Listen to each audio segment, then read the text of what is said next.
It's like something from Monaco or Dubai.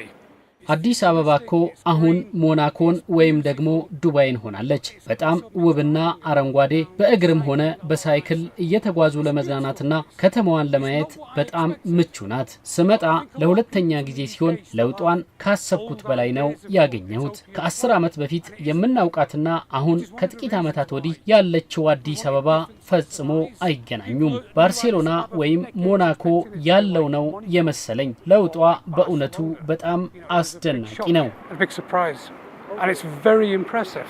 I think these kind of changes come from several things. ለመዲናዋ በዚህ ልክ መለወጥ በርካታ ምክንያቶች አሉ። በዋናነት ግን ከተማዋን በዚህ ፍጥነት ለመለወጥ የመሪዎች ፍላጎትና ራዕይ ቀዳሚ ነው። እንዳየሁት በአጭር ጊዜ ሊጠናቀቁ የማይችሉ ትላልቅ ፕሮጀክቶች ናቸው የተከናወኑት። ለዚህ ደግሞ የፖለቲካ ቁርጠኝነትና የመሪዎች ሚና ትልቅ ድርሻ አለው። ምናልባት እነዚህን ስራዎች ስታከናውን ምንም እንኳን ህዝብ ቢያምንበትም ነገር ግን ሀብት የለም አሁን መሰራት የለበትም ሊልህ ይችላል። ነገር ግን የከተማዋ ከንቲባና የጠቅላይ ሚኒስትሩ ራዕይ ቁርጠኝነት ይህንን አስገራሚ ስራ እንድናይ ከግማሽ በላይ አበርክተዋል ብዬ ነው ማስበው።